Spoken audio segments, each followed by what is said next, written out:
জাতীয় থেকে আন্তর্জাতিক, প্রান্তিক জনপদ থেকে নগর, চারপাশে ঠিক এই মুহূর্তে কি ঘটছে তা নিয়ে আজকের আয়োজন এখন চারদিক। পুরো আয়োজন জুড়ে সঙ্গে আছে আমি মেহেরিন আনি। সম্প্রতি দেশের সাম্প্রতিক ইস্যু নিয়ে যে নেতিবাচক গ্লোবাল ক্যাম্পেইন চলছে তা কোনো দেশ করছে না বলে মন্তব্য করেছেন পররাষ্ট্র উপদেষ্টা মোহাম্মদ তৌহিদ হোসেন। রাষ্ট্রপতি ভবন পদ্মায় সাংবাদিকদের ব্রিফিংকালে এমন মন্তব্য করেন তিনি। সাম্প্রদায়িক ইস্যুতে দেশের বর্তমান পরিস্থিতি ও সরকারের অবস্থান তুলে ধরতে পররাষ্ট্র মন্ত্রণালয়ের আয়োজনে বিকেলে রাষ্ট্রীয় অতিথি ভবন পদ্মায় কূটনীতিকবিদদের ব্রিফ করেন পররাষ্ট্র উপদেষ্টা মোহাম্মদ তৌহিদ হোসেন। সাম্প্রদায়িক সম্প্রীতি বজায় রাখতে বর্তমান সরকার দৃঢ় প্রতিজ্ঞ। সরকার এই ক্ষেত্রে উল্লেখযোগ্য সাফল্য দেখিয়েছে বলে কূটনীতিকদের ব্রিফিং করেছেন পররাষ্ট্র উপদেষ্টা। ব্রিফিংয়ে ভারতের প্রতিনিধিও ছিল বলে জানান তৌহিদ হোসেন।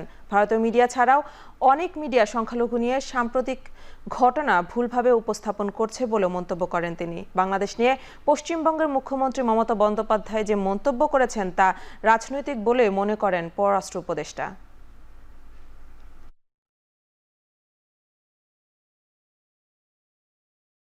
এই সরকার কোনো ধরনের কোনো সাম্প্রদায়িক যে কার্যকলাপ সেটাকে বরদাস্ত করবে না, এবং সেটা হিন্দু বলে কথা নয়, মুসলিম বলে কথা নয়। আমরা সবাইকে সমান চোখে দেখব এবং এই মেসেজটা আমরা সবাইকে দিতে চাই, পার্টিকুলার কোনো একটা অংশকে না, সবাইকে এই মেসেজটা দিতে চেয়েছি। এবং এটাও আমরা বলেছি যে এ ব্যাপারে আইন তার গতিতে চলবে এবং সেখানে যদি কেউ বিশৃঙ্খলা সৃষ্টির চেষ্টা করে অবশ্যই সেটাকে শক্ত হাতে দমন করা হবে।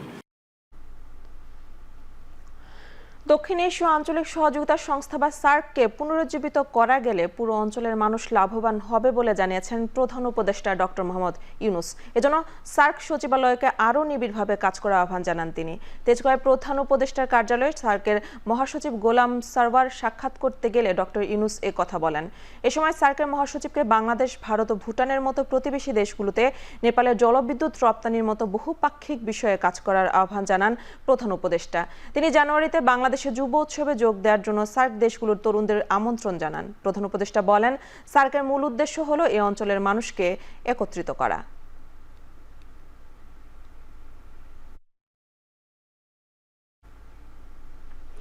বাকি মামলা নিষ্পত্তি শেষে নতুন বছরেই বিএনপির ভারপ্রাপ্ত চেয়ারম্যান তারেক রহমান দেশে ফিরবেন বলে আশা করছেন দলটির নেতা আমির খসরু। রাজধানীতে অন্য একটি অনুষ্ঠানে মেজর অবসরপ্রাপ্ত হাফিজ বলেন, গ্রেনেড হামলা মামলার রায় নিয়ে কেউ চাইলে পুনঃতদন্তের আবেদন করতে পারেন। বিদেশে থেকে যে এত বড় আন্দোলন করতে পারে নেতৃত্বে, যার নেতৃত্বে সমস্ত জাতিকে সংগঠিত ঐক্যবদ্ধ করেছেন, এই মানুষটার আজকে এখন দেশে নাই। তার অনুপস্থিতিটা আমরা সকলে তো অনুভব করছি, তাই না? তার উপস্থিতি জাতির কাছে, সকলের কাছে কাম্য, সকলে অপেক্ষা করছে। তার বিরুদ্ধে আমার জানা মতে এখনো 4টি মামলা রয়েছে। তো আমাদের নেতাকর্মীরা অত্যন্ত উল্লসিত যে তার দেশে ফেরার পথ অনেক সুগম হয়েছে। আমরা আশা করি অতি অল্প সময়ের মধ্যে এই মামলাগুলো নিষ্পত্তি হলে তিনি আসবেন, এবং অবশ্যই আগামী নির্বাচনের আগে তো তাকে আমরা চাই। বিএনপির স্থায়ী কমিটির সদস্য নজরুল ইসলাম খান বলেছেন, ক্ষমতায় আসার জন্য আগে জনগণের মন জয় করতে হবে। দিনের ভোট রাতে দিয়ে ক্ষমতায় আসার আর সুযোগ নেই। সকালে ময়মনসিংহ নগরীর টাউন হল অডিটোরিয়ামে বিএনপির বিভাগীয় প্রশিক্ষণ কর্মশালা উদ্বোধন করে এ কথা বলেন তিনি। প্রার্থী ছাড়া জেতার সুযোগ আর নাই। দিনের ভোট রাতে করার সুযোগ আর নাই। দামি প্রার্থী দিয়ে জেতারও আর সুযোগ নাই। আমরা নিজেরাই জীবন দিয়ে, আমরা নিজেরাই পরিশ্রম করে, কষ্ট করে, বছরের পর বছর লড়াই করে এটা বদলে দিয়েছি। এখন সুষ্ঠু নির্বাচন হবে। জামায়াতে ইসলাম রাষ্ট্র পরিচালনায় দায়িত্ব পেলে কেউ অফিস আদালতে হয়রানির শিকার হবে না। সকালে ঝালকাঠিতে এক কর্মী সম্মেলনে এমন মন্তব্য করেন জামায়াতে ইসলামীর আমির ডক্টর শফিকুর রহমান। এ সময় তিনি বলেন, বাংলাদেশের মানুষ এমন একটি রাষ্ট্র চায় যেখানে শ্রমিক তার ঘামের ন্যায্য মূল্য পাবে। বিচারিক আদালতে সবাইকে সমান গুরুত্ব দেওয়া হবে। জামায়াতে ইসলামীর রাষ্ট্র পরিচালনায় দায়িত্ব, দেশের মানুষ যাতে হয়রানির শিকার না হয় এমন সব দিকে গুরুত্ব দেওয়া হবে বলে জানান তিনি। এদিকে সম্মেলন ঘিরে সকাল থেকে আসতে থাকেন নেতাকর্মীরা।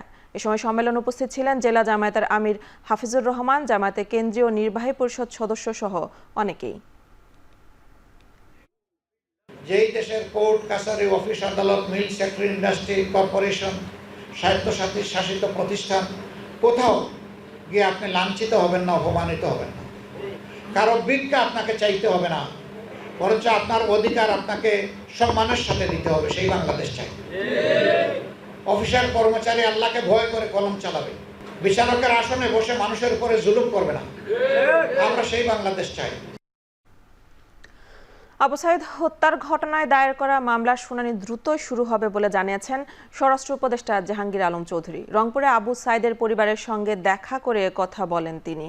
সকালে জুলাই বিপ্লবের প্রথম শহীদ আবু সাইদের পরিবারের সঙ্গে দেখা করতে যান উপদেষ্টা। এ সময় তিনি সবার খোঁজ খবর নেন। পরে আবু সাইদের কবর জিয়ারত করেন স্বরাষ্ট্র উপদেষ্টা জাহাঙ্গীর আলম চৌধুরী। সাংবাদিকদের প্রশ্নের জবাবে বলেন, ইসকন নিষিদ্ধের বিরুদ্ধে কোনো সিদ্ধান্ত হয়নি। দেশের মানুষকে ধৈর্য ধরে দেশ গঠনে ভূমিকা রাখার আহ্বান জানান তিনি। দেশে কোনো অস্থিতিশীল পরিস্থিতির সৃষ্টি হয়নি জানিয়ে প্রতিবেশী দেশ মিথ্যা রটাচ্ছে বলে মন্তব্য করেন স্বরাষ্ট্র উপদেষ্টা।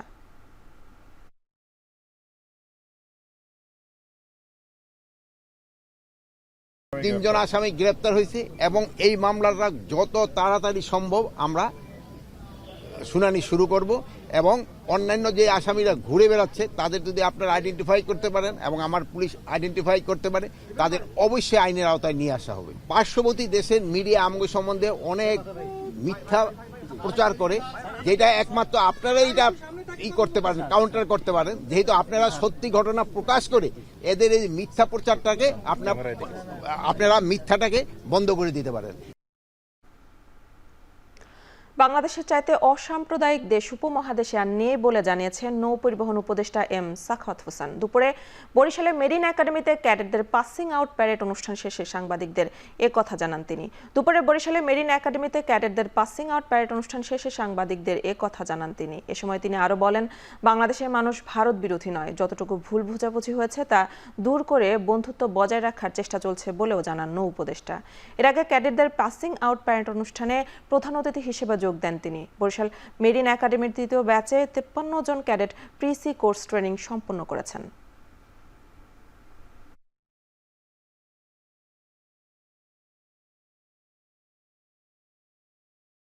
বাংলাদেশের চাইতে অসাম্প্রদায়িক দেশ এই সাবকন্টিনেন্টে উপমহাদেশে নেই।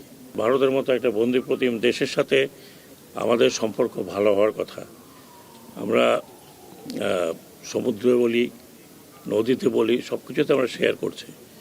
এবং এদেশের মানুষ কিন্তু ভারত বিরোধী নয়। তাই আমরা আশা করি যে আমাদের সাথে যতটুকু মিসআন্ডারস্ট্যান্ডিং আছে এটা দূর হবে। রাষ্ট্র মেরামতের 31 দফা ও জনসম্পৃক্তি বিষয়ে দেশের কয়েকটি স্থানে বিএনপি প্রশিক্ষণ কর্মশালা চলছে। তাতে ভার্চুয়ালি যুক্ত হয়ে বক্তব্য রাখছেন বিএনপির ভারপ্রাপ্ত চেয়ারম্যান তারেক রহমান। সরাসরি চলে যাচ্ছি সেখানে। হ্যাঁ, অনেকে হয়তো বলতে পারেন এর মধ্যে সকল বিষয় নেই, হতে পারে এর মধ্যে 100% বিষয় নেই, কিন্তু এর মধ্যে অনেক কিছু আছে। মোটামুটি ভাবে গাইডলাইন একটি আছে। দেখুন নেতৃবৃন্দ, আমরা কাউকে ছোট করার উদ্দেশ্যে বলছি না, তবে এটাই তো বাস্তব। আমরা দেখেছি গত কিছুদিন যাবৎ সমাজের অনেক ব্যক্তি অনেক সংস্কারের বিষয়ে কথা বলছেন, যারা 3 মাস বা 4 মাস বা এমনকি 5 মাস আগেও 6 মাস আগেও যারা সংস্কার নিয়ে কোনো কথা বলেনি। বিষয় নেই, কিন্তু এর মধ্যে অনেক কিছু আছে। মোটামুটি ভাবে গাইডলাইন একটি আছে। দেখুন নেতৃবৃন্দ, আমরা কাউকে ছোট করার উদ্দেশ্যে বলছি না, তবে এটাই তো বাস্তব। আমরা দেখেছি গত কিছুদিন যাবৎ সমাজের অনেক ব্যক্তি অনেক সংস্কারের বিষয়ে কথা বলছেন, যারা 3 মাস বা 4 মাস বা এমনকি 5 মাস আগেও 6 মাস আগেও যারা সংস্কার নিয়ে কোনো কথা বলেনি।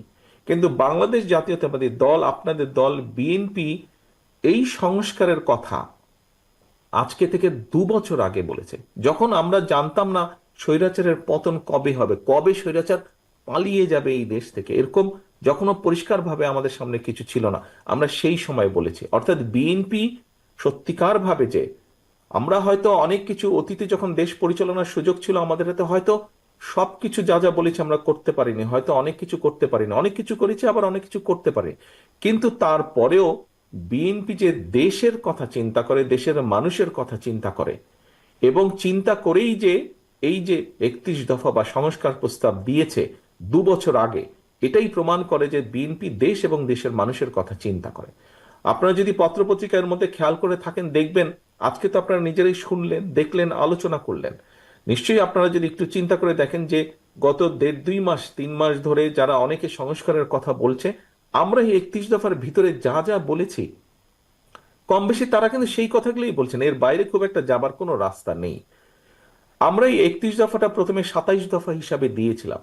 তার পরবর্তীতে আমাদের সাথে যে সকল রাজনৈতিক দল আন্দোলন করেছেন, যারা আন্দোলন আমাদের সাথে করেছে, সকল গণতান্ত্রিক রাজনৈতিক দল যারা স্বৈরাচারের পতন চেয়েছে, যারা একটা বাংলাদেশ গঠন করতে চেয়েছে নতুনভাবে সুন্দরভাবে, সেই সকল রাজনৈতিক দলকে সাথে নিয়ে আলোচনা করে পরবর্তীতে আমরা এটিকে 27 থেকে 31 দফায় নিয়ে এসেছি।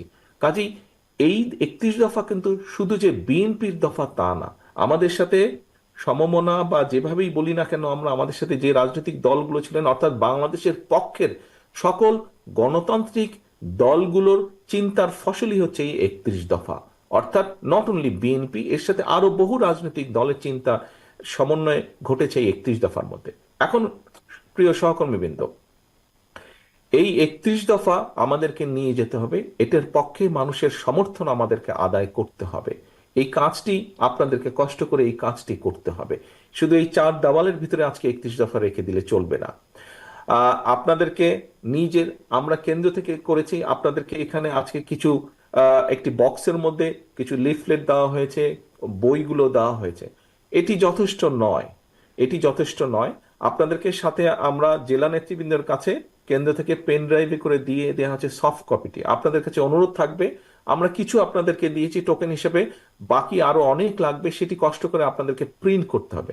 তবে অবশ্যই এখানে জেলা পর্যায়ে যারা নেতৃবৃন্দ আছেন, আপনাদেরকে এখন পরিকল্পনা নিতে হবে কিভাবে আপনারা উপজেলায় করবেন। উপজেলা নেতৃবৃন্দকে সাথে নিয়ে জেলা নেতৃবৃন্দ পরিকল্পনা করবেন কিভাবে আপনারা ইউনিয়ন পর্যায়ে চলে যাবেন, সেটি আপনাদেরকে পরিকল্পনা করে গ্রহণ করতে হবে। অর্থাৎ মোট কথা মানুষের কাছে পৌঁছে দিতে হবে। প্রিয় সহকর্মীবৃন্দ, আমরা সবসময় একটি কথা বলি, বিএনপির সকল ক্ষমতার উৎস জনগণ। আমাদের কিছু কিছু নেতৃবৃন্দ, কিছু কিছু কর্মী, কিছু কিছু সহকর্মীর মধ্যে একটি চিন্তা ঢুকে গেছে যে এখানে সাগর বোধহয় খুব সম্ভব বলেছিল খুলনা থেকে, যে আমরা ক্ষমতায় গেলে, কিছু কিছু সহকর্মীর মধ্যে ঢুকে গেছে এমন একটা ভাব যে আমরা ক্ষমতায় বোধহয় চলে যাচ্ছি বা চলে গিয়েছি। সহকর্মীবৃন্দ, আপনাদের সকলকে আমি অনুরোধ করব, একই সাথে আপনাদের সকলকে আমি দৃঢ়ভাবে বলবো, আমরা ক্ষমতায় যাইনি। আমরা ক্ষমতায় যাব কিনা আমরা জানি না। তখনই আমরা ক্ষমতায় যেতে পারবো যখন আমরা বাংলাদেশের জনগণের সমর্থন পাবো। কাজেই জনগণের সমর্থন পাবো। এখন জনগণের সমর্থন আমাদেরকে আদায় করতে হবে। জনগণের সমর্থন যদি আদায় করতে হয়, এখানে আপনারা আজকে যারা উপস্থিত আছেন, আপনাদের সকলকে কিন্তু আমরা এখানে আজকে আমন্ত্রণ জানিয়েছি একজন নেতা হিসাবে। হতে পারেন আপনি একজন জেলার নেতা, হতে পারেন উপজেলা বা হতে পারেন ইউনিয়ন পর্যায়ে নেতা, কিন্তু আপনি নেতা বলেই কিন্তু আজকে এখানে আপনাকে দাওয়াত দেওয়া হয়েছে। এবং সেজন্যই নেতা, আপনার কথা, আপনার কাজ, আপনার উঠা বসা, আপনার চলাফেরা সবকিছুর উপর নির্ভর করছে বিএনপির আগামী দিনের ভবিষ্যৎ। বিএনপির আগামী দিনের ভবিষ্যৎ। আপনি বিএনপিরই হন না কেন, আপনি ছাত্র দলেরই হন না কেন, আপনি যুবদল, স্বেচ্ছাসেবক, কৃষক দল, মহিলা দল, যেই দলের নেতাই হয়ে থাকুন না কেন, আপনাকে মানুষ এক বাক্যে চিনে বিএনপি হিসাবে। কাজেই আমাদের আগামী দিনের আমাদের সকল কিছু এমন হতে হবে যাতে জনগণের সমর্থন আপনার প্রতি থাকে, যাতে জনগণের সমর্থন দলের প্রতি থাকে। নেতৃবৃন্দ, এইটা যদি আপনি চিন্তা করেন, আচ্ছা ঠিক আছে, তারেক রহমান কিভাবে বলবে সেটা তারেক রহমান কিছু একটা বলে টলে সামলে নিবে। আচ্ছা ঠিক আছে, দলের মহাসচিব মির্জা আলমগীর উনি এটা বলে সামলে নিবে, ওনারা দেখবে। এই ছোটখাটো বিষয় এগুলা যদি কেউ কিছু করে, এগুলা কে নজরে দেয়? নো, এটা খুব ভুল ধারণা। দায়িত্ব আমার একার না, দায়িত্ব স্থায়ী কমিটির সদস্য সকলের একার না, দায়িত্ব আমাদের সকলের। অন্তর্বর্তী সরকারকে বাজার সংস্থার কমিটি গঠন করার আহ্বান জানিয়েছেন সিপিবির সাধারণ সম্পাদক রুহিন হোসেন প্রিন্স। রাজধানীর প্রেস ক্লাবে নিত্য প্রয়োজনীয় পণ্যের মূল্য বৃদ্ধির প্রতিবাদে এক মানববন্ধনে একথা বলেন তিনি। বর্তমান সরকারের মাঝে পতিত সরকারের কিছু দোষর থাকায় বাজারের সিন্ডিকেট ভেঙে ফেলা সম্ভব হয়নি বলে মন্তব্য করেন তিনি। আইন মেনে বাজার মূল্য নিয়ন্ত্রণে সব ধরনের সহায়তা করবে বলে জানিয়েছে ক্যাব। এছাড়াও নিয়মিত বাজার মনিটরিং করার আহ্বান জানান বক্তারা।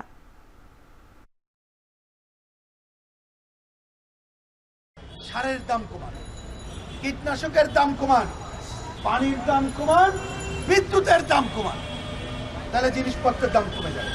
ওইখানে একটা উৎপাদক সমবায় করেন, ঢাকা একটা ক্রেতা সমবায় করেন, মধ্যস্বত্বভোগী ভেঙে ফেলেন, চাঁদাবাজ ভেঙে ফেলেন, সরবরাহ ঠিক রাখেন, দেখবেন এই জিনিসপত্রের দাম কন্ট্রোলে চলে আসলো।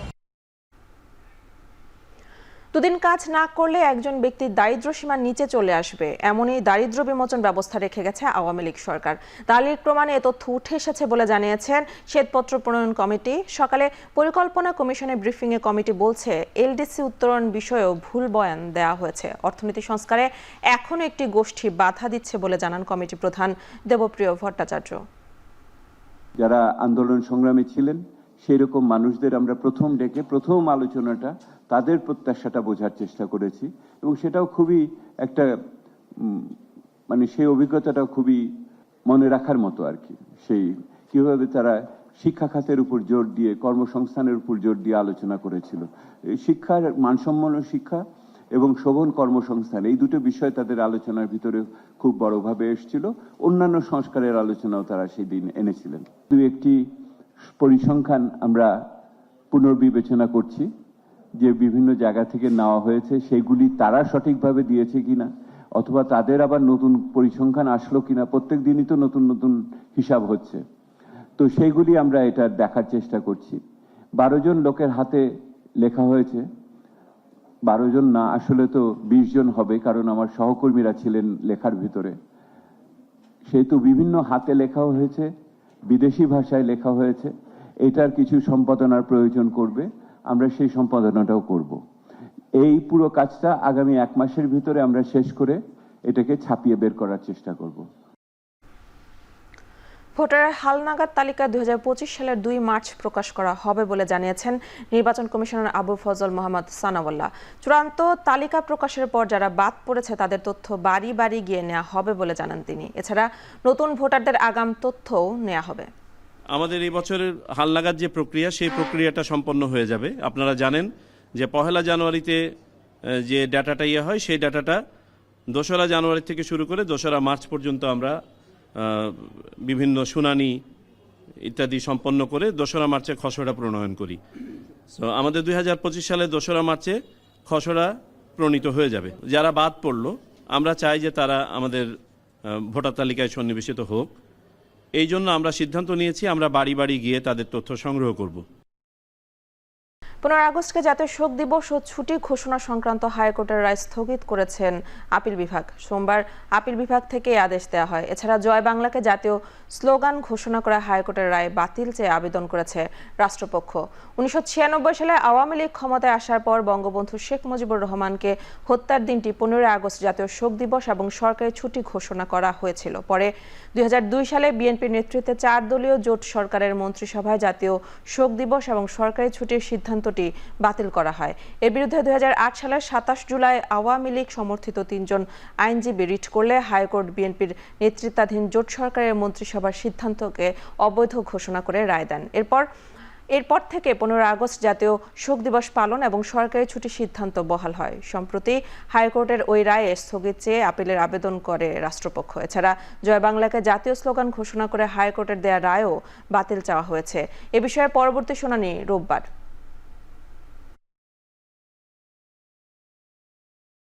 15 আগস্টকে জাতীয় শোক দিবস এবং সরকারি ছুটি ঘোষণা করা হয়েছিল একটি রায়ের মাধ্যমে। তো সরকার পক্ষ মনে করেছে যে এটি সম্পূর্ণভাবে যে সময়কার যে গভর্নমেন্ট থাকবে তাদের এটা একটা পলিটিক্যাল কোয়েশ্চেন। তো সেইটার বিরুদ্ধে আপিল করা হয়েছিল এবং আমাদের আপিলের লিভের শুনানি করে রায়টাকে স্থগিত করে দেওয়া হয়েছে এবং পরবর্তীতে এটা শুনানির জন্য আসলে এখানে পলিটিক্যাল কোয়েশ্চেন ইনভলভ না, এবং পলিটিক্যাল কোয়েশ্চেনে আমাদের আদালত আসলে হস্তক্ষেপ করতে পারেন না। সেটি যেটা এক্সিকিউটিভ সম্পূর্ণভাবে গভর্নমেন্টের decision, political and policy decision, সেখানে আদালতের হস্তক্ষেপ করার সুযোগ আছে কিনা এই বিষয়ে শুনানি হবে। রামপুরা হাতিরঝিল শাহবাগ থানার নতুন মামলায় গ্রেফতার দেখিয়ে কারাগারে পাঠানো হলো দীপুমণি, হাসানুল হক ইনু, রাশেদ খান মেনন ও জুনাদ আহমেদ পলককে। সোমবার সকালে তাদের ঢাকার চিফ মেট্রোপলিটন ম্যাজিস্ট্রেট আদালতে আনা হয়। এ সময় মামলার তদন্তকারী কর্মকর্তারা তাদের সুন অ্যারেস্টের আবেদন করেন। এর মধ্যে হাতিরঝিল থানায় 2018 সালে বিএনপি চেয়ারপারসন খালেদা জিয়ার গাড়ি বহরে হামলা ও হত্যা চেষ্টা মামলায় ইনু ও মেননকে গ্রেফতার দেখানোর আবেদন করা হয়। এছাড়া জুলাই গণ অভ্যুত্থানে রামপুরায় হত্যা মামলায় ইনুকে এবং শাহবাগ থানার হত্যা মামলায় দীপু মনি, জুনায়েদ আহমেদ পলককে গ্রেফতার দেখানোর আবেদন করা হয়। পরে আদালত নতুন মামলায় তাদের গ্রেফতার দেখিয়ে কারাগারে পাঠানোর আদেশ দেন। হাসানুল হক ইনু তাকে রামপুরা থানায় একটি হত্যা মামলায় আজকে গ্রেপ্তার দেখানো হয় এবং হাসানুল হক ইনু এবং মেনন এবং দীপুমণি তাদেরকে শাহবাগ এবং হাতিঝিল থানায় মামলায় তাদেরকে আজকে আদালতে উপস্থাপিত করে তাদেরকে গ্রেপ্তার দেখানো হয়। তারা এজাহারনামী আসামি এবং তার মধ্যে হাতিঝিল মামলাটি হলো হত্যা চেষ্টা মামলা আর শাহবাগ তার মামলাটা হলো হত্যা মামলা। শাহবাগের একটি নতুন মামলাতে তাকে গ্রেপ্তার দেখানো হয়েছে এবং আসামি আজকে বিজ্ঞ আদালতে কিছু তার ব্যক্তিগত ওপিনিয়ন পেশ করেছেন। তিনি জানিয়েছেন যে তাকে ডিভিশনে না রেখে নর্মাল কয়েদিদের সাথে সেলে রাখা হয়েছে, যে সেলে সব ফাঁসির আসামি রয়েছে।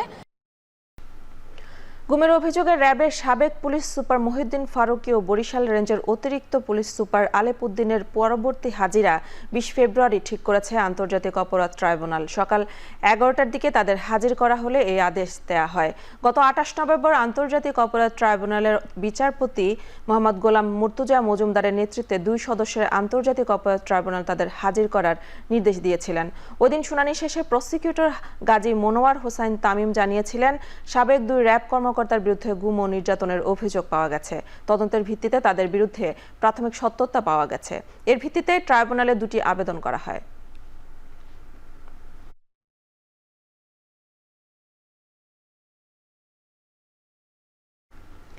জনশক্তি রপ্তানিকারকদের সংগঠন বাইরার 4 সপ্তাহের মধ্যে প্রশাসক নিয়োগ দিয়ে নির্বাচন শেষ করার নির্দেশ দিয়েছেন হাইকোর্ট। সোমবার বাইরার নির্বাচন সংক্রান্ত রুল নিষ্পত্তি করে বিচারপতি ফাহমিদা কাদির ও বিচারপতি মবিনা আসাফের হাইকোর্ট বেঞ্চ বাণিজ্য সচিবের প্রতি এই নির্দেশ দেন।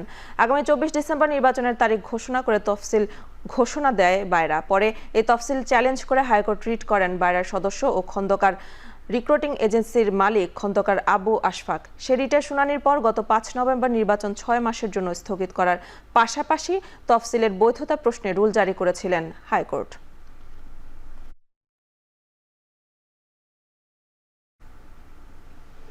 ডেঙ্গুতে ঢাকা সিটি কর্পোরেশনের 20 থেকে 40 বছর বয়সীদের মৃত্যু বেশি। হাসপাতালে দেরিতে আসা এবং সচেতনতার অভাবে শীত মৌসুমে ডেঙ্গুতে মৃত্যু কমছে না বলে জানিয়েছে স্বাস্থ্য অধিদপ্তর। সকালে মহাখালীর স্বাস্থ্য ভবনে ডেঙ্গু পরিস্থিতি নিয়ে প্রেস ব্রিফিংয়ে এসব তথ্য জানানো হয়। অধিদপ্তর আরও জানায়, ঢাকার বহুতল ভবনে সবচেয়ে বেশি এডিসের লার্ভা পাওয়ায় ঢাকা সিটির বাসিন্দারা বেশি আক্রান্ত হচ্ছে। ডেঙ্গুতে সচেতনতা বাড়াতে প্রচার জোরদার করা দরকার। সেই সঙ্গে ডেঙ্গু প্রতিরোধে কোনো গাফিলতি সহ্য করা হবে না বলেও হুঁশিয়ারি দেওয়া হয়। চলতি বছরে এখন পর্যন্ত 67 জন চিকুনগুনিয়ায় ও জিকা ভাইরাসে 11 জন আক্রান্ত হয়েছে বলে জানায় স্বাস্থ্য অধিদপ্তর। এ পর্যন্ত আমরা যেগুলো দেখেছি যে মৃত্যু যাদের হচ্ছে তারা সবাই দেরিতে আসতেছে। যখন আর ট্রিটমেন্ট দিয়ে এটা কন্ট্রোল করার সময় থাকে না। মানুষ, আমাদের শরীরের একটা ক্ষমতা আছে, এই ক্ষমতা কতটুকু নষ্ট হয়ে গেলে এটাকে আমরা ফিরাই নিয়ে আসতে পারবো, that is very much important. আমরা এটাকে মাল্টি অর্গান ফেলিয়ার বলি, যে শরীরের একাধিক অঙ্গ যদি তার ক্ষমতা হারিয়ে ফেলে, অক্ষমতায় চলে যায়, এটাকে মাল্টি অর্গান ডিসফাংশন সিনড্রোম বলি আমরা। সেটা যখন হয়ে যায় তাহলে কোনোভাবেই এটাকে আর আগের অবস্থায় ফিরে নিয়ে আসা আমাদের পক্ষে সম্ভব হয় না। 47তম বিসিএস পরীক্ষার আবেদন ফি ও মৌখিক পরীক্ষার নম্বর কমিয়ে বিজ্ঞপ্তি প্রকাশ করেছে বাংলাদেশ সরকারি কর্ম কমিশন পিএসসি। বিজ্ঞপ্তিতে জানানো হয়, বিসিএস মৌখিক পরীক্ষার নম্বর 200 থেকে কমিয়ে 100 করা হয়েছে, আর আবেদন ফি 700 টাকার পরিবর্তে 350 টাকা নির্ধারণ করা হয়েছে। এর আগে 28 নভেম্বর 47তম বিসিএস পরীক্ষার বিজ্ঞপ্তি প্রকাশ করে পিএসসি।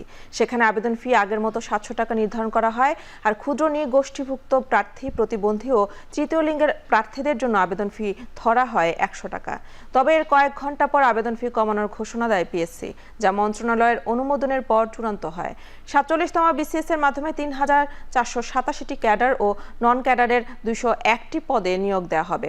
আগামী 10 ডিসেম্বর সকাল 10টা থেকে শুরু হবে আবেদন, চলবে 31 ডিসেম্বর রাত 11টা 59 পর্যন্ত। এবার সর্বনিম্ন 21 বছর এবং সর্বোচ্চ বয়স 32 বছর বয়সীরা আবেদন করতে পারবেন।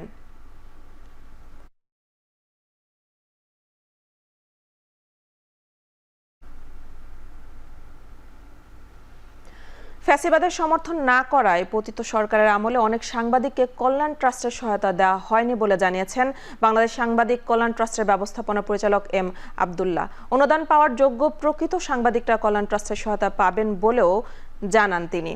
দুপুরে ময়মনসিংহ জেলা প্রশাসকের কার্যালয়ে অনুদানের চেক বিতরণের আয়োজন করা হয়। অনুষ্ঠানে ময়মনসিংহ বিভাগের 20 জন সাংবাদিক এবং প্রয়াত সাংবাদিক পরিবারের সদস্যদের হাতে অনুদানের চেক তুলে দেওয়া হয়। অবস্থাভেদে প্রত্যেক সাংবাদিককে দেওয়া হয় 50,000 থেকে 2 লাখ টাকা পর্যন্ত। সাংবাদিকদের মেধাবী সন্তানদের শিক্ষাবৃত্তি, প্রবীণ সাংবাদিকদের ভাতা ও বীমা সুবিধার আওতায় আনার কাজ চলছে বলেও জানান কল্যাণ ট্রাস্টের ব্যবস্থাপনা পরিচালক এম আব্দুল্লাহ। অনুষ্ঠানে স্থানীয় গণমাধ্যম কর্মীরাও উপস্থিত ছিলেন।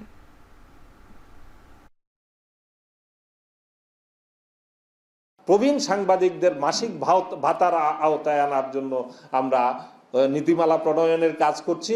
আমি আশা করছি আগামী অর্থ বছর থেকে, অর্থাৎ আগামী জুলাই থেকে এই ভাতার কার্যক্রমটা আমরা সীমিত আকারে হইলেও শুরু করতে পারবো এবং প্রাথমিকভাবে এটা আমরা 70 ঊর্ধ্ব দিয়ে শুরু করার কথা চিন্তা করছি, কারণ আমাদের অ্যাবিলিটির একটা ব্যাপার আছে। যদি পরবর্তীতে এই বয়সটা আরও ধীরে ধীরে আমরা কমিয়ে এনে 65 বা 60 পর্যন্ত যদি আনা যায়। ভারতীয় আধিপত্যবাদের প্রতিবাদ, ইসকন নিষিদ্ধ আইনজীবী আফিফ হত্যাকাণ্ডে চিন্ময় কৃষ্ণকে আসামি করার দাবিতে সমাবেশ করেছে হেফাজতে ইসলাম বাংলাদেশ। সোমবার সকালে চট্টগ্রামের জমিয়তুল ফালাহ মসজিদ প্রাঙ্গণে সমাবেশ করেন তারা। এতে বক্তারা বলেন, সাধারণ হিন্দুদের ব্যবহার করে আওয়ামী লীগ দেশকে অস্থিতিশীল করে তুলতে চাইছে, তাই এ বিষয়ে সবাইকে সতর্ক থেকে ষড়যন্ত্রের ফাঁদে না দেওয়ার আহ্বান জানান। এ সময় ভারতীয় গণমাধ্যম ও দেশের রাজনৈতিক নেতাদের বক্তব্যের প্রতিবাদ জানান তারা। জাতীয় ঐক্যের মাধ্যমে ভারতীয় আধিপত্যবাদ প্রতিহত করে ভারসাম্যপূর্ণ সম্পর্ক গড়ে তোলার দাবিও জানানো হয়। সমাবেশ শেষে জমিয়তুল ফালাহ মসজিদ প্রাঙ্গণ থেকে কাজের দেউরি পর্যন্ত বিক্ষোভ মিছিলে অংশ নেন হেফাজতের নেতাকর্মীরা। পরে সেখান থেকে 15 সদস্যের একটি দল জেলা প্রশাসকের সাথে দেখা করে ভারতীয় সহকারী হাই কমিশনার বরাবর স্মারকলিপি প্রদান করেন।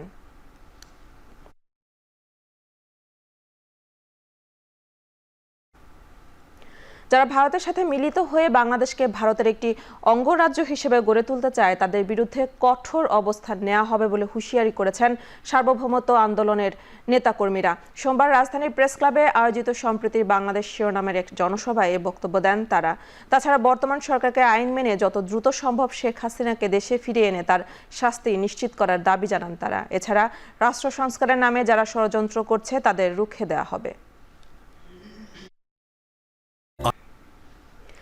জাহাঙ্গীরনগর বিশ্ববিদ্যালয়ে 4 কর্মকর্তা ও কর্মচারীর সাময়িক বরখাস্তের আদেশ প্রত্যাহার এবং শিক্ষার্থী আফসানা করিম রাজের মৃত্যুর সাথে জড়িত অটোরিকশা চালকের দ্রুত দৃষ্টান্তমূলক শাস্তির দাবিতে অনুষ্ঠিত হয়েছে মানববন্ধন। দুপুরে নতুন রেজিস্ট্রার ভবনের সামনে অফিসার কর্মচারী সমিতি ও কর্মচারী ইউনিয়নের সদস্যবৃন্দরা মানববন্ধন কর্মসূচি পালন করেন। এ সময় কর্মকর্তারা জানান, আফসানা করিম রাজের মৃত্যুতে 4 জনকে বহিষ্কার করা হয়েছে। সেই বহিষ্কৃতদের আদেশ প্রত্যাহার করতে হবে। যদি আদেশ প্রত্যাহার করা না হয় তাহলে কঠোর আন্দোলনের হুঁশিয়ারি দেন তারা। মানববন্ধনে জাহাঙ্গীরনগর বিশ্ববিদ্যালয়ের ভিসি বলেন, সকলকে নিজ নিজ কর্মস্থলে ফিরে যেতে। এছাড়াও তিনি আশ্বস্ত করেন, দ্রুত সময়ের মধ্যে তদন্ত কমিটির রিপোর্টের ভিত্তিতে সমস্যার সমাধান করা হবে।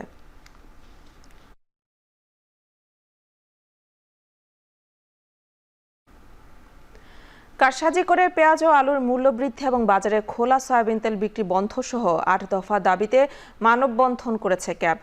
সোমবার সকালে শহরের কানাইখালী এলাকার এ কর্মসূচি পালন করে consumers association of Bangladesh cab Natore জেলা শাখা।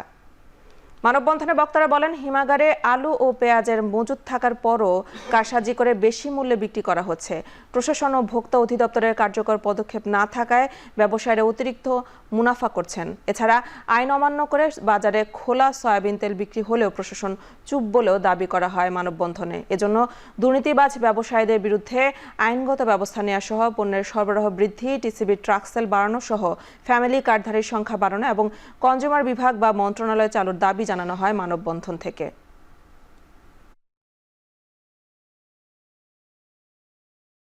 পেঁয়াজ আলুর দামের ঊর্ধ্বগতি এবং বাজারে খোলা ভোজ্য তেল যাতে বিক্রি না হয়, যেহেতু আইন আছে যে এইটাকে ভিটামিন এ সমৃদ্ধি করে প্যাকেটজাত করে বিক্রি করতে হবে এবং এটা একটা অপরাধ, এই অপরাধ প্রতিরোধ করতে হবে। শুধুমাত্র জরিমানা করে এটা নিয়ন্ত্রণ করা যাবে না, আমাদের ব্যবসায়ীরা জরিমানা দেওয়ার জন্য ড্রায়ারে টাকা ঢুকিয়েই রাখে। আমরা আইনের আওতায় যদি তাদের না নিয়ে আসতে পারি তাহলে এইটার নিয়ন্ত্রণ সম্ভব না। নানা কর্মসূচির মধ্য দিয়ে পার্বত্য 3 জেলায় পালন করা হচ্ছে পার্বত্য শান্তি চুক্তির 27তম বর্ষপূর্তি।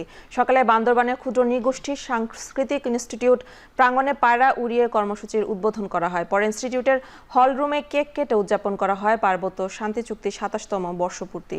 অনুষ্ঠানে বান্দরবান সেনা রিজিয়নের ব্রিগেডিয়ার জেনারেল মোহাম্মদ মেহেদি হাসান ও জেলার পুলিশ সুপার সহ জেলা পরিষদের চেয়ারম্যান অধ্যাপক থানজামা লুসাই উপস্থিত ছিলেন। একইভাবে খাগড়াছড়ি ও রাঙামাটিতেও নানা অনুষ্ঠানের আয়োজনের মধ্য দিয়ে পালন করা হচ্ছে শান্তি চুক্তির 27তম বর্ষপূর্তি।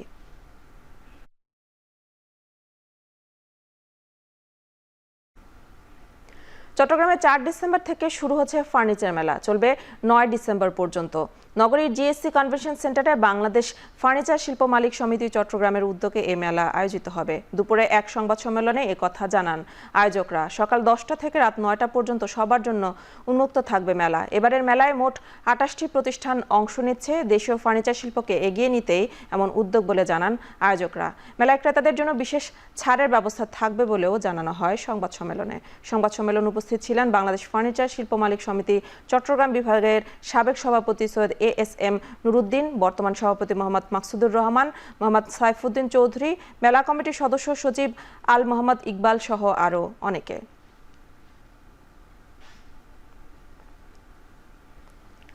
কুয়েতে অনুষ্ঠিত জিসিসি শীর্ষ সম্মেলনে অবিলম্বে গাজা উপত্যকায় স্থায়ী যুদ্ধবিরতির আহ্বান জানিয়েছেন উপসাগরীয় দেশগুলো। এদিকে গাজার উত্তর ও দক্ষিণ দুই দিকে হামলা অব্যাহত রেখেছে ইসরায়েলি বাহিনী।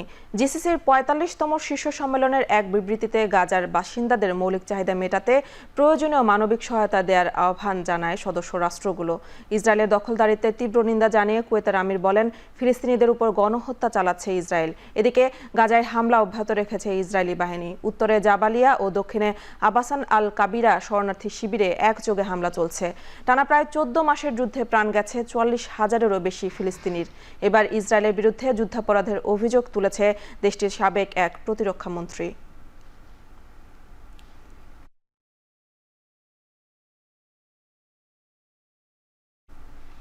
পশ্চিম আফ্রিকার দেশ গিনিতে সংঘাতে প্রাণ গেছে শতাধিক মানুষের। ফুটবল ম্যাচে ভক্তদের প্রতিপক্ষ দলের মধ্যে সংঘাতে হয় এ বিপুল প্রাণহানি। বার্তা সংস্থা এএফপি জানিয়েছে, গিনির দ্বিতীয় বৃহৎ শহর এনজেডেকো রেতে ফুটবলপ্রেমী দর্শকরা সংঘাতে জড়ান স্থানীয় সময় রোববার বিকেলে। প্রত্যক্ষদর্শীরা জানান, ম্যাচ চলাকালীন রেফারির বিতর্কিত একটি সিদ্ধান্তের জেরে শুরু হয় সহিংসতা। দর্শকদের একটি অংশ মাঠে ঢুকে অরাজকতা শুরু করে। কিছুক্ষণ পরই বিক্ষুব্ধ জনতা আগুন লাগিয়ে দেয় শহরের থানায়। অনলাইনে ভাইরাল ভিডিওতে মাটিতে পড়ে থাকতে দেখা গেছে বিপুল সংখ্যক মানুষের মরদেহ। 2021 সালে অভ্যুত্থানের মাধ্যমে গিনির ক্ষমতায় আসা জান্তা প্রধান মামাডি দম্বুয়ার সম্মানে আয়োজনের অংশ ছিল ফুটবল ম্যাচটি। ভারতে আবারও আন্দোলনে নামছেন কৃষকরা। 5 দফা দাবিতে সোমবার রাজধানী দিল্লিতে পার্লামেন্টের উদ্দেশ্যে পদযাত্রা শুরু করবেন তারা। এ কারণে উচ্চ সতর্ক অবস্থানে দিল্লি সরকার। এনটিটিপি জানিয়েছে, স্থানীয় সময় বেলা 12টার দিকে কৃষকদের যাত্রা শুরু হলেও আগে দিল্লি সংলগ্ন সকল এলাকায় নিরাপত্তা জোরদার করে প্রশাসন। সীমান্ত বন্ধ করা, অতিরিক্ত পুলিশ মোতায়েন এবং চেকপোস্ট বসানো সহ নেওয়া হয়েছে নানা ব্যবস্থা। যান চলাচল ও পণ্য পরিবহনের পথ ঘুরিয়ে দেওয়া হয়েছে অনেক সড়ক মহাসড়কে। আগ্রা, আলিগড় সহ 20 জেলার কৃষকরা পায়ে হেঁটে এবং ট্রাক্টর নিয়ে যোগ দেবেন আন্দোলনে। নতুন কৃষি আইনের অধীনে আর্থিক সুবিধা ও ক্ষতিপূরণের দাবিতে সরকারকে চাপ দিতে বিক্ষোভ বলে রোববার জানান ভারতীয় কিষাণ পরিষদের নেতা সুখবীর খলিফা। ন্যূনতম সহায়ক মূল্য এমএসপি ধার্যের দাবি নিয়ে আগামী শুক্রবার বিক্ষোভের ডাক দিয়েছে কৃষকদের আরও কিছু সংগঠন। গেল কয়েক বছরে একাধিকবার বড় ধরনের কৃষক আন্দোলনের মুখে পড়তে হয়েছে মোদী সরকারকে।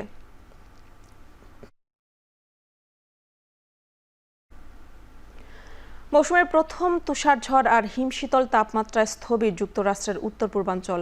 New York, Pennsylvania, Ohio, Michigan সহ দেশের বিস্তীর্ণ অঞ্চল শীতে জর্জরিত। জর্জরিত। পেনসিলভেনিয়ার উত্তর পশ্চিমাঞ্চল ঢেকে গেছে 29 ইঞ্চি পুরো তুষারে। 2 ফুট তুষারের স্তর জমেছে নিউ ইয়র্ক, ওহাইও আর মিশিগানে। ঘন্টায় 3 ইঞ্চি পর্যন্ত তুষারপাত হয়েছে নিউ ইয়র্কের বাফেলো, ওয়াটার টাউন সহ অনেক এলাকায়। লেক ইরিতে 5 ফুট তুষার জমতে পারে বলে আভাস জাতীয় আবহাওয়া বিভাগের। সতর্কতা জারি করেছে নর্থ ডাকোটা। আর্কটিক থেকে ধেয়ে আসা শীতল বাতাসের কারণে দেশের পূর্বাঞ্চলে স্বাভাবিকের চেয়ে 10 থেকে 20 ডিগ্রি ফারেনহাইট কম তাপমাত্রা বিরাজ করছে।